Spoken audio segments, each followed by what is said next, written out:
네, 오늘 본문 말씀을 가지고 두 목발이라는 제목으로 함께 말씀을 나누겠습니다. 2024년도 새로운 해에 하나님께서 우리 교회와 성도들의 가정에 베푸실 새로운 은혜와 역사를 우리 다 함께 기대합니다. 누구나 그런 은혜와 역사를 소망하죠. 그러나 그와 더불어 우리가 놓치지 말아야 될 아주 중요한 것 한 가지가 있는데, 그것은 바로 영적으로 깨어 마귀와 대적할 수 있도록 경계하는 것입니다. 하나님의 은혜를 기대하는 것과 마귀를 대적할 수 있는 경계, 이 두 가지 마음을 균형 잡는 것이 참 중요합니다. 우리에게 은혜가 넘쳐도요, 사탄에 대해 무관심하면 결국에서는 영적인 실패를 맛보게 되죠. 그래서 베드로전서 5장 8절로부터 9절을 보면, 근신하라 깨어라, 너희 대적 마귀가 우는 사자같이 두루다니며 삼킬 자를 찾나니 너희는 믿음을 굳게 하여 저를 대적하라 라고 말씀하십니다. 따라서 합시다. 너희는 믿음을 굳게 하여 저를 대적하라.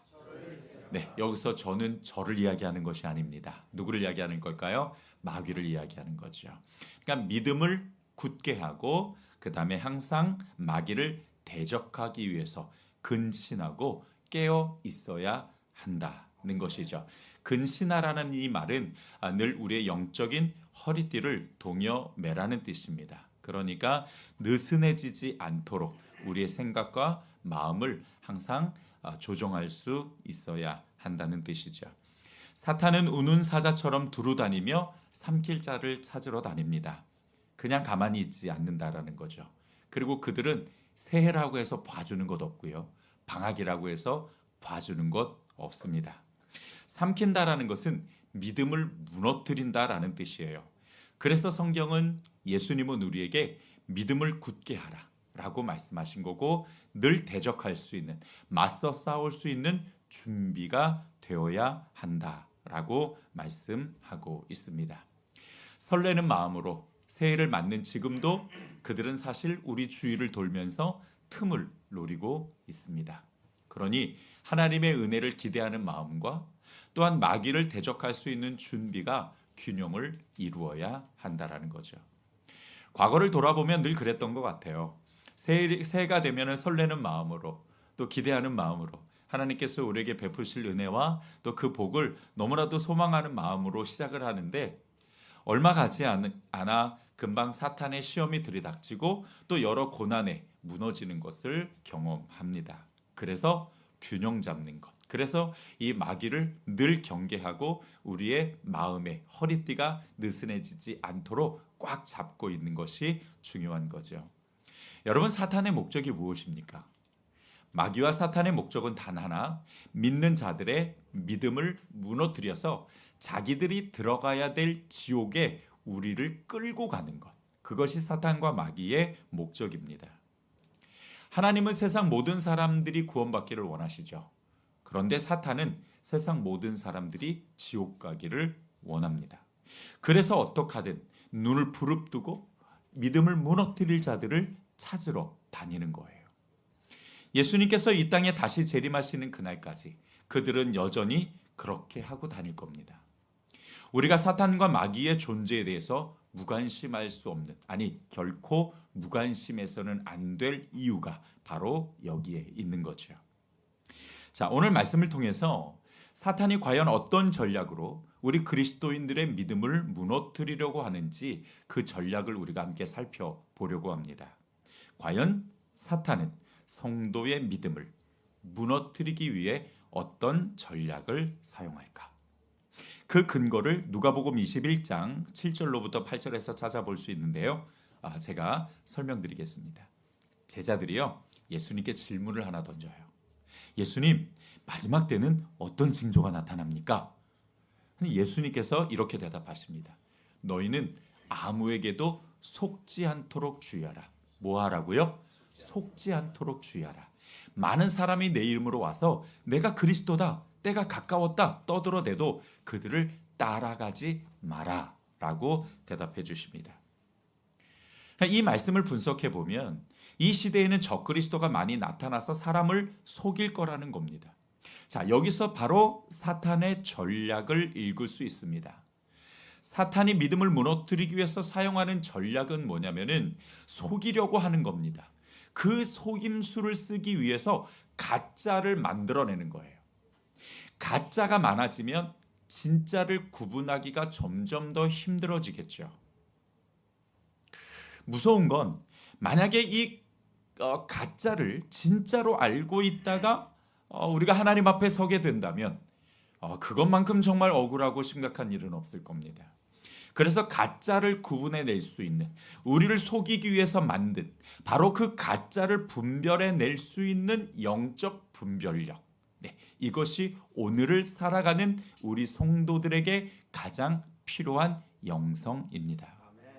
오늘 우리가 읽은 본문 말씀은 사탄이 만든 그 가짜가 성도들을 어떻게 유혹하고 무너뜨릴 수 있는지를 매우 구체적으로 이야기를 해주고 있습니다. 자, 오늘 본문 우리 장로님이 잘 읽어주셨는데 21절이 오늘 말씀의 주제와 메시지가 되는 구절입니다. 21절 우리 다 같이 한번 한 목소리로 읽어보겠습니다. 시작. 엘리야가 모든 백성에게 가까이 나아가 이르되 너희가 어느 때까지 두 사이에서 머뭇머뭇하려느냐. 여호와가 만일 하나님이면 그를 쫓고 바알이 만일 하나님이면 그를 쫓을지니라 하니 백성이 한 말도 대답지 아니하는지라. 아멘. 자, 오늘 메시지를 좀 더 우리가 이해하기 위해서 배경을 함께 좀 알아보고자 하는데, 당시 이스라엘은 북이스라엘과 남유다로 나누어졌습니다.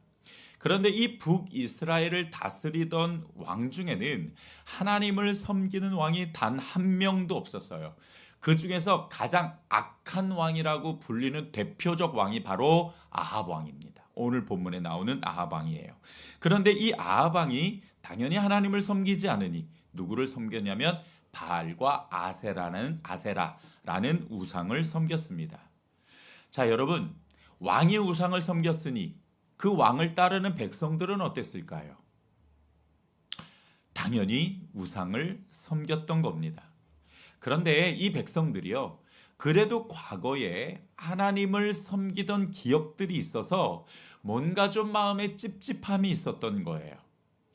그 우상을 섬기면서도 이건 아닌 거 아닌가?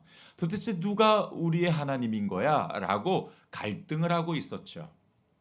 자신들을 구원한 신은 여호와 하나님인데, 야훼 하나님인데 왕이 자꾸 바알과 아세라가 우리의 하나님이라고 이야기하는 거니까 이 이스라엘 백성들이 갈등이 생긴 거예요. 그리고서는 누가 하나님인지를 제대로 구분하지 못하고 갈팡질팡하고 있었던 거죠. 엘리야 선지자는 바로 그것을 머뭇거린다라고 표현한 것입니다. 자, 이스라엘 백성들이 왜 우상과 야훼 하나님 사이에서 머뭇거리고 있었을까요? 누가 진짜 하나님인지 왜 갈등하고 있었을까요? 이유는 단 하나, 누가 하나님인지를 몰랐기 때문에, 즉 분별하지 못했기 때문입니다. 그래서 엘리야 선지자는 21절에 여호와가 하나님이면 그를 따르고 니들이 생각하기에 바알이 니들 하나님이면 그를 따르면 되지 않겠냐라고 이야기를 합니다. 자, 사탄의 전략이 바로 이거예요. 누가 하나님인지를 구분하지 못하게 만드는 겁니다. 야훼 하나님을 구분하지 못하게, 그분이 진짜 나의 하나님이라는 것을 알지 못하게 다른 가짜를 내 주위에 계속 만들어 놓는 거예요. 그럼 우리는 점점 더 헷갈리겠죠. 그러다가 정말 하나님을 잊어버릴 수도 있는 겁니다. 여러분, 일본에만 정부가 인정하는 신의 숫자가 혹시 몇 개인지 아십니까? 여러분들이 생각하는 그 숫자 이상일 수도 있습니다. 정부가 인정하는 공식적 신의 숫자가 20만 개입니다. 그러면 인도에는 몇 개일까요? 제가 인도 선교를 갔다가 그 선교사님에게 직접 들은 이야기입니다. 인도의 신의 숫자는 3억 개입니다. 그거를 만드는 것도 참 대단하다라는 생각이 들지만 그 3억 개의 숫자가 참 그렇게 쉽게 나올 수 있다는 것도 믿겨지지를 않아요. 그런데 뭐 선교사님이 그렇다고 하니 그냥 그런가 보다 하는 거죠. 하물며 뭐 그들은 코끼리도 신이고요. 뭐 다 신이니까. 그러니까 제가 볼 때 그들한테 존재하는 모든 것들은 그냥 다 신적 존재입니다. 자, 그러면 전 세계적으로 과연 신이라고 불리는 존재가 얼마나 될까요? 두 나라만 합쳐서 3억 20만 개인데 정말 셀 수가 없을 겁니다. 그러니까 만들면 만들수록 그냥 그건 다 신이 될 수 있는 거죠. 제가 제일 기억나는 건 그거예요. 인도에 가서 이렇게 봤는데 벽화 하나가 그려졌는데 코끼리입니다. 분명히 코끼리예요. 코끼리인데 이제 팔도 있고 다리도 있죠. 근데 그게 되게 여러 개였던 걸로 기억이 나요. 그리고서는 그 벽화에 그려져 있는 바로 그 모양이 그 동네 사람들이 섬기는 신이랍니다. 그래서 그 벽화를 그렇게 멋지게 그려놨어요.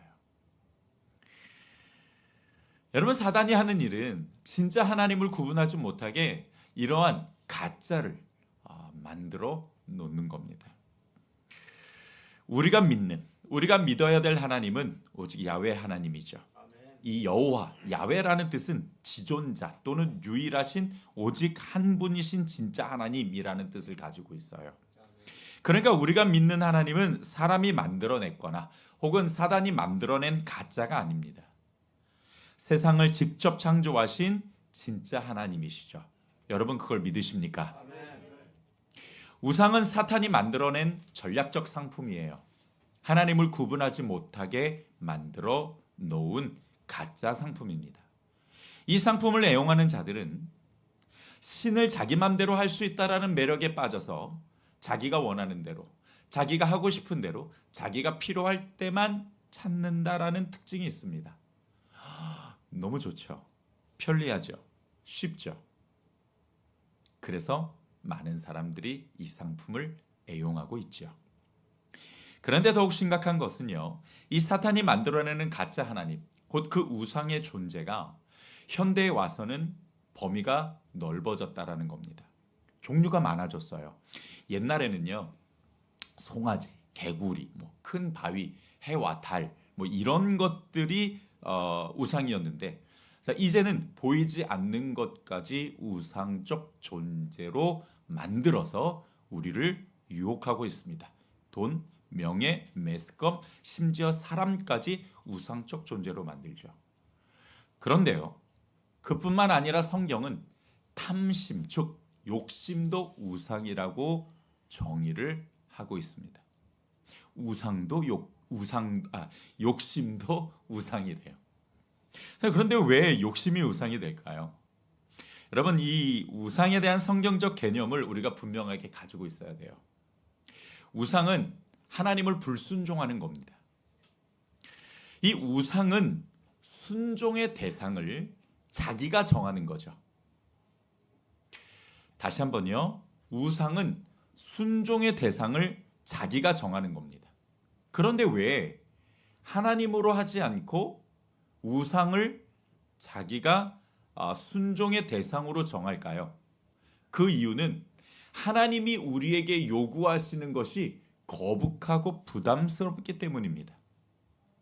하나님께서 우리에게 요구하시는 것을 거부하고 자기의 주관과 고집을 우상으로 택하는 거예요.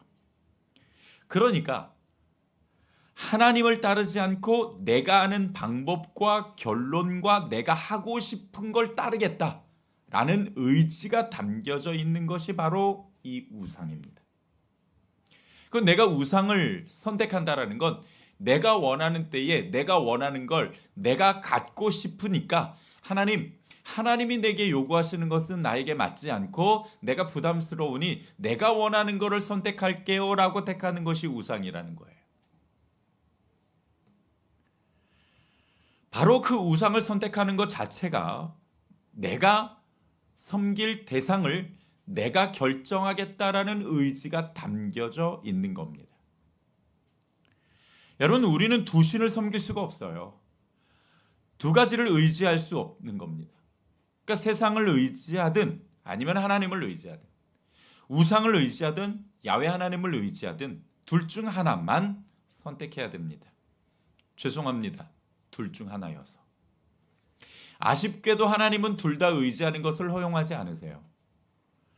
야훼 하나님도 의지하면서 뭔가 좀 불안하고 좀 부담스러우니까 돈도 조금 마음에 두고, 야훼 하나님도 의지하지만은 그분이 요구하시는 것이 사실은 조금 내가 원하는 것과 다르니까 세상에도 살짝 발을 담그고 있는 것을 허용하지 않으신다고요. 하나님이면 하나님, 세상이면 세상. 사단이 만들어낸 가짜 상품이면 가짜 상품, 아니면 진짜 야훼 하나님이든 둘 중 하나만 선택해야 된다는 겁니다. 자, 오늘 본문에서도 분명 그렇게 말씀하시죠. 바알이면 바알, 하나님이면 하나님을 선택하라.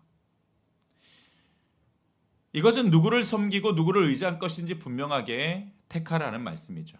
어중간한 자세, 머뭇머뭇거리는 자세로 그저 우리가 두 곳에 발을 담그고 은근슬쩍 때에 따라서 한 발자국 떼고 한 발자국 떼는 것을 하나님은 원하시지 않는다는 것.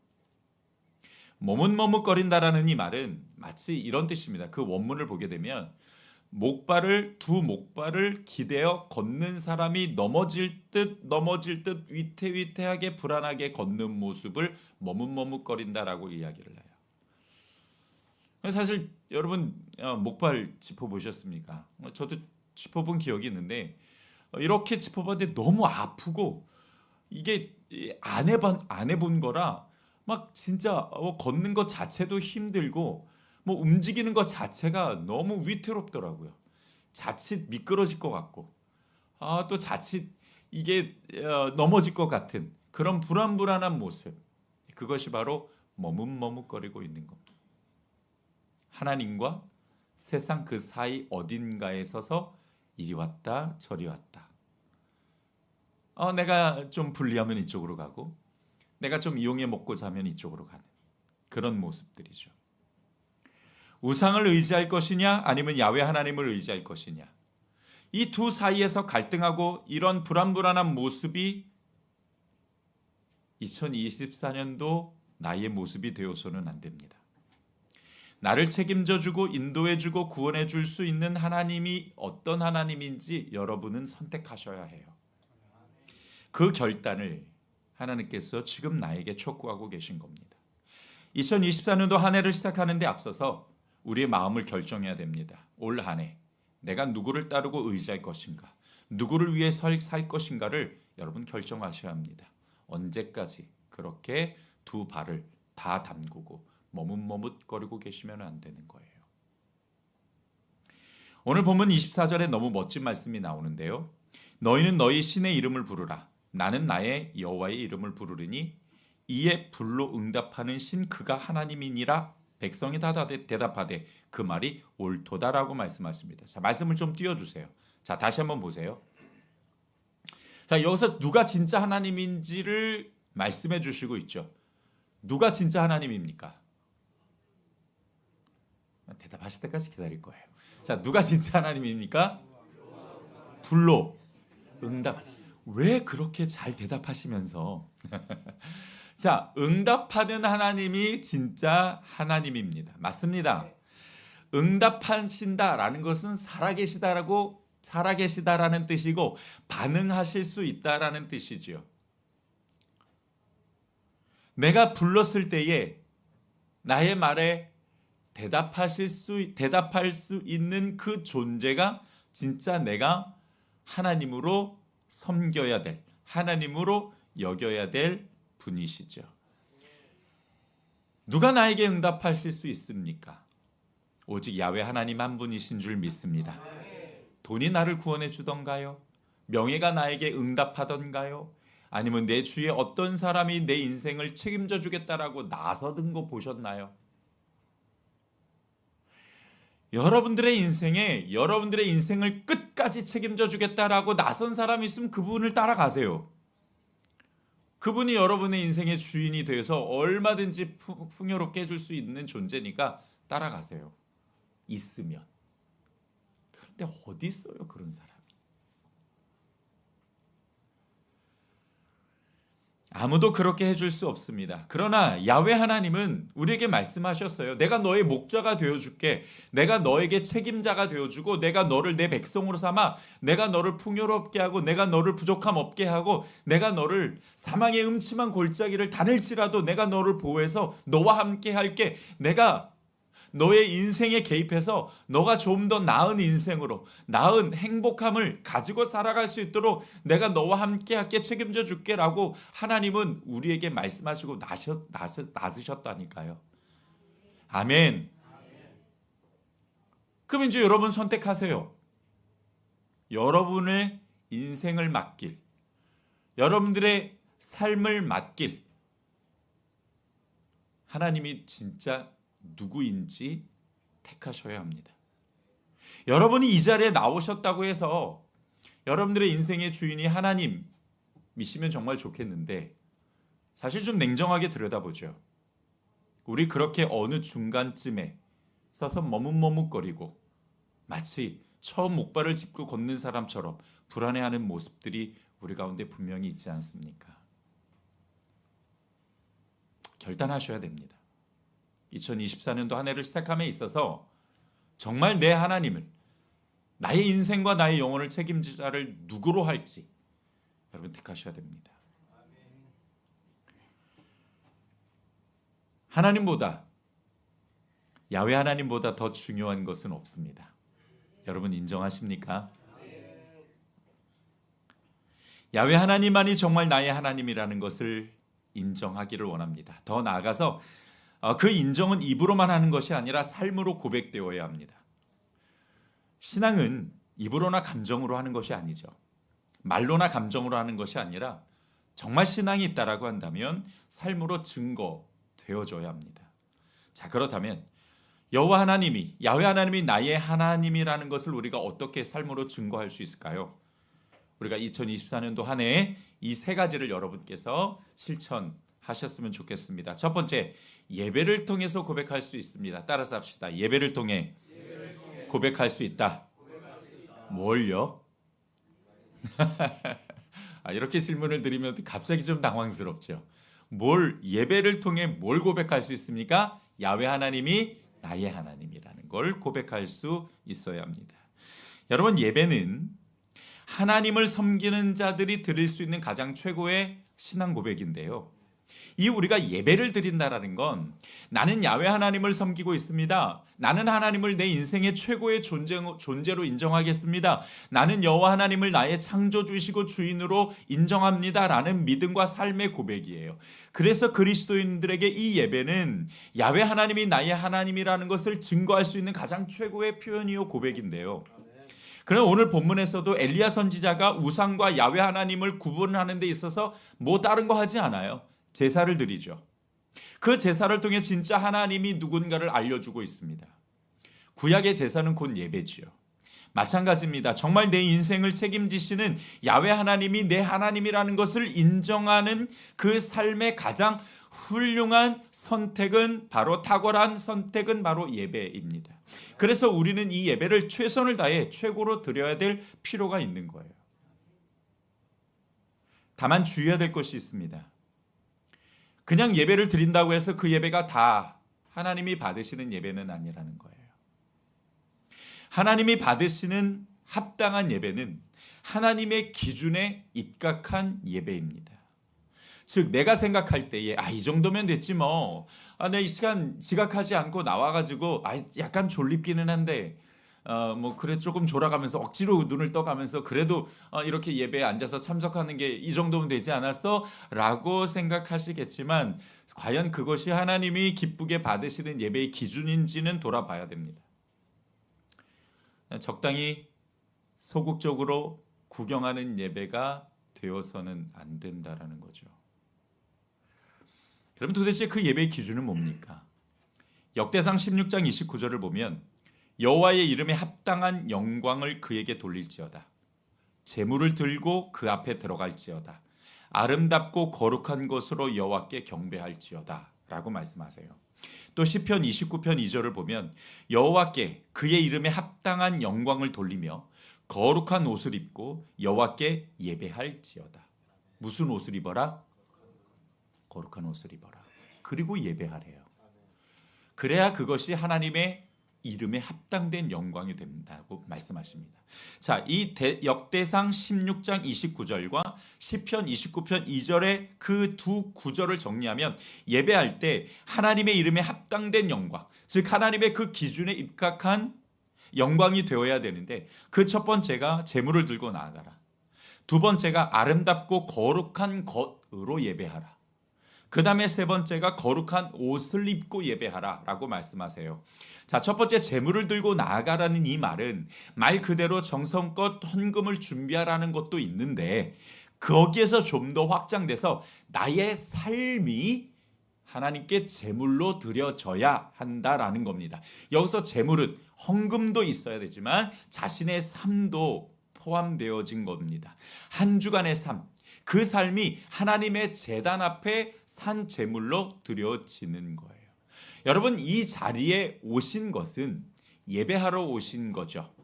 예배하러 오셨는데 이 예배라는 것은 그냥 거기에 앉으셔서 구경하는 것이 아니라 여러분들이 한 주간 살았던 그 삶을 가지고 하나님 앞에 제물로 올려드리는 겁니다. 한 주간 어떻게 사셨습니까? 하나님께서 받으실 만한 그 제물이 여러분들의 삶입니다. 그 한 주간의 삶이 하나님 앞에 올려드려야 될 제물이 되어야 합니다. 그래서 여러분, 하나님이 기뻐 받으시는 예배는 예식이 아니에요. 여러분이 이 자리에 나오셔서 이 예배의 순서에 맞춰서 그냥 구경하신다고 해서 그게 예배가 되는 게 아니라는 겁니다.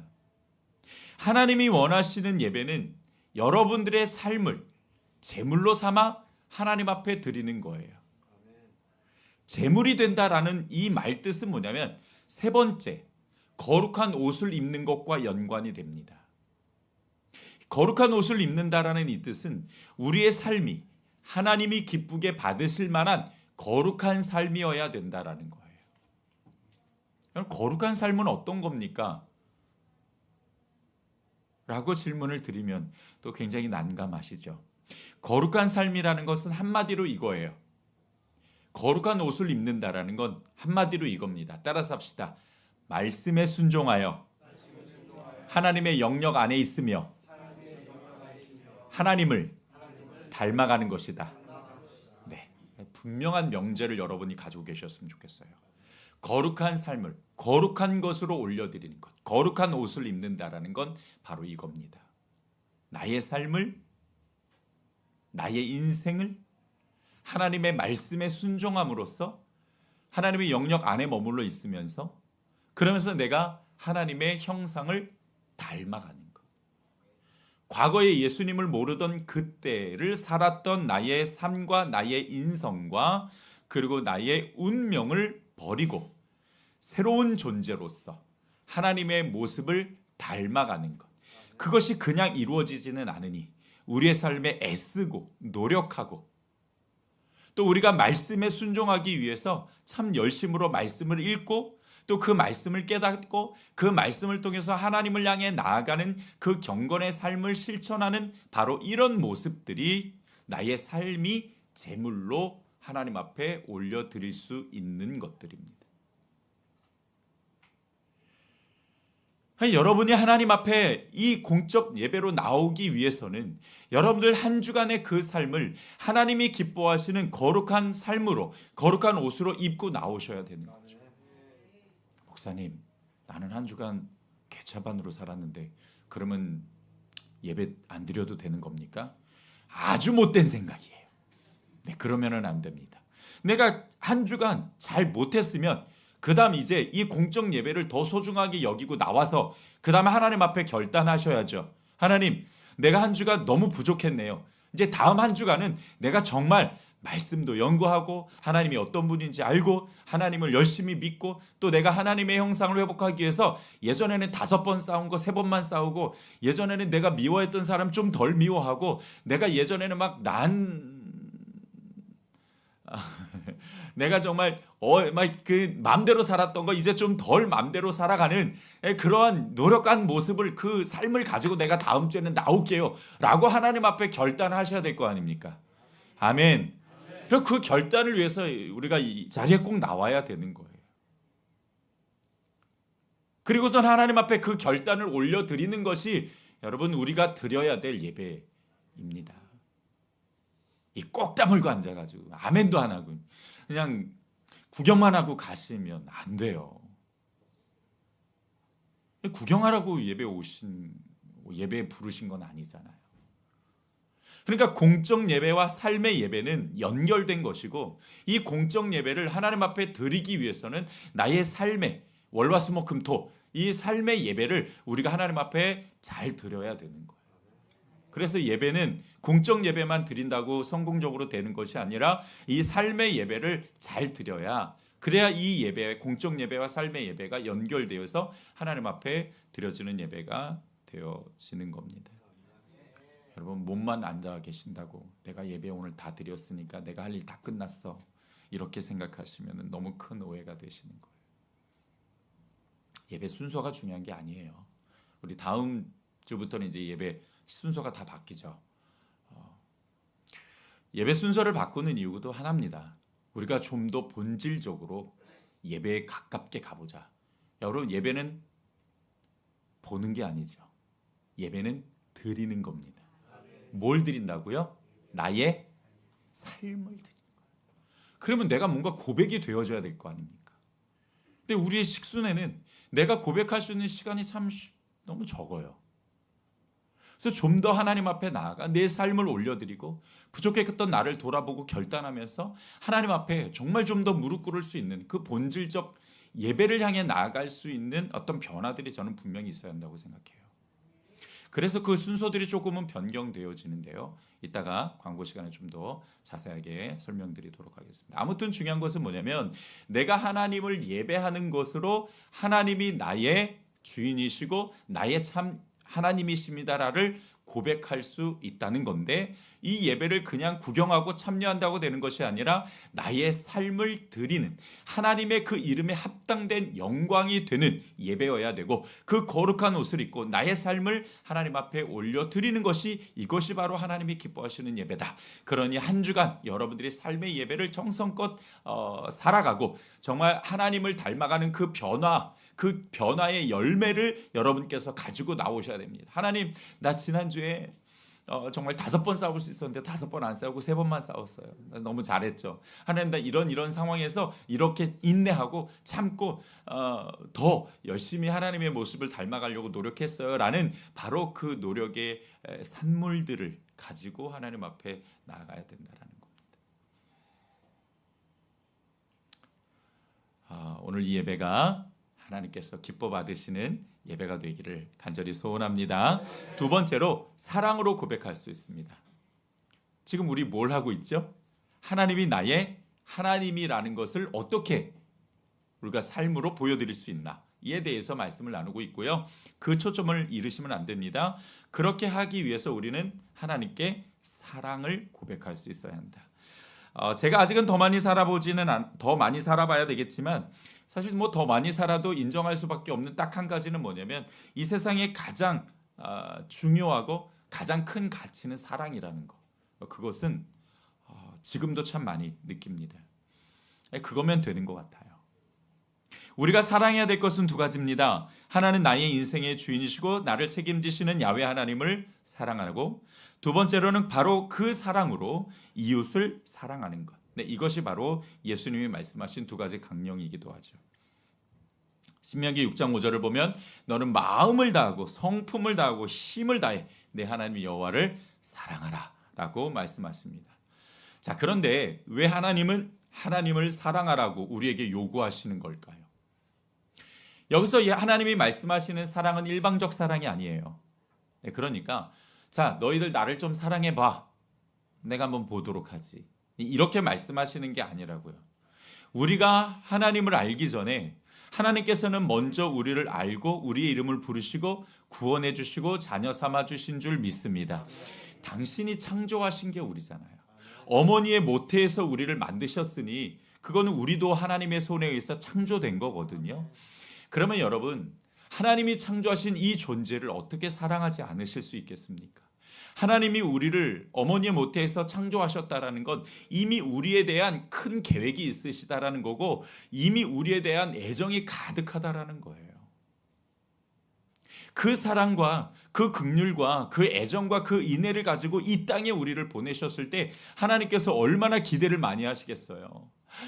이제 은기를 이제 이 땅에 보냈으니 이 인생을 통해서 내가 또 얼마나 영광 받을 수 있을까. 내가 이 은기와 교제하고 이 인생을 같이 만들어가면서 참 때로는 어렵고 힘들기도 하지만 그걸 극복하고 또 그걸 뛰어넘어 나를 바라보는 그 모습, 나를 의지하는 그 모습, 내가 얼마나 좋고 내가 얼마나 기쁠까, 막 그 기대하는 마음을 가득 담아가지고 이 땅에 보내신단 말입니다. 어떻게 사랑하지 않을 수 있겠어요?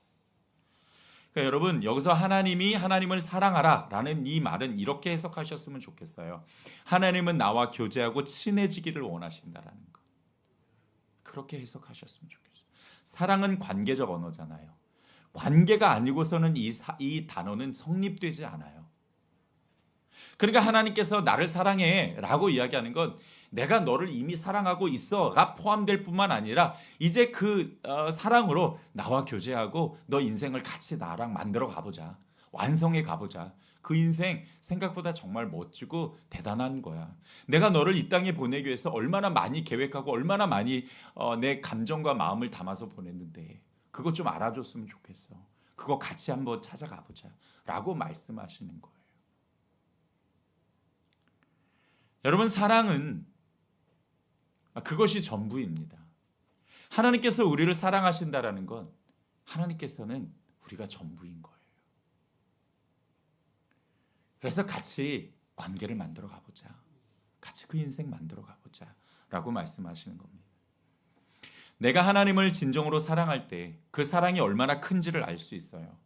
내가 하나님을 사랑할 때에 하나님께서 나에게 주신 그 마음을 알 수 있고요. 또 하나님께서 얼마나 설레고 즐거운 마음을 갖고 계신가를 우리가 깨달을 수 있죠. 사랑해 보면 알아요.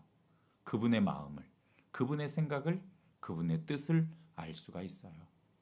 그래서 우리가 하나님이 나의 하나님이 되신다라는 이 고백은 우리가 반드시 사랑으로 할 수 있어야 됩니다. 여러분, 하나님이 내 인생의 최고였으면 좋겠습니다. 하나님을 더욱 사랑하는 저와 여러분이 되기를 주님의 이름으로 축복합니다. 마지막 세 번째로 순종으로 고백할 수 있습니다. 사랑한다면 당연히 순종으로 그 결정체가 완성되어지는 거죠. 여러분, 사랑은 행동하게 만들어요. 내가 하고 싶지 않아도 사랑하면 저절로 찾게 되지 않겠습니까? 정말 하나님이 야훼 하나님이 나의 하나님이라면 또 그 하나님을 사랑한다면 우리는 그 하나님에게 자연스럽게 순종이란 매우 중요한 우리의 마음을 보여드릴 수가 있습니다. 여기서 순종이라는 이 말은 나를 책임지는 자에게 기쁨으로 따르는 것이 순종이에요. 억지로 하지 않는다는 거죠. 순종은 나의 삶에 변화를 있게 합니다. 그 순종을 통해서 하나님을 닮아가고 그 순종을 통해서 하나님께서 나를 계획하신 그 계획들이 이루어지게 만드는 거죠. 그래서 이 순종을 통해 하나님이 나의 하나님이라는 것을 우리가 보여드릴 수가 있습니다. 말씀을 정리하겠습니다. 여호와 하나님과 우상 사이 우리가 결코 머뭇머뭇거려서는 안 됩니다. 2024년도 한 해 시작하기 전에 우리가 다시 한번 결단해야 됩니다. 누가 진짜 나의 하나님인가? 그리고 내 하나님을 누구로 할 것이냐? 여러분, 하나님께서 결단을 촉구하고 계십니다. 그냥 적당히 어느 중간 세상과 하나님 사이에서 그냥 이리 왔다가 저리 갔다가 하는 그런 신앙은 이제 우리가 졸업해야 됩니다. 그리고 정말 2024년도 한 해는 우리가 멋지게 더 성장하고 자라나서 하나님께서 내 삶을 만들어 가시는 그 놀라운 역사를 체험할 수 있기를 주님의 이름으로 축복합니다. 기도하시겠습니다. 주님,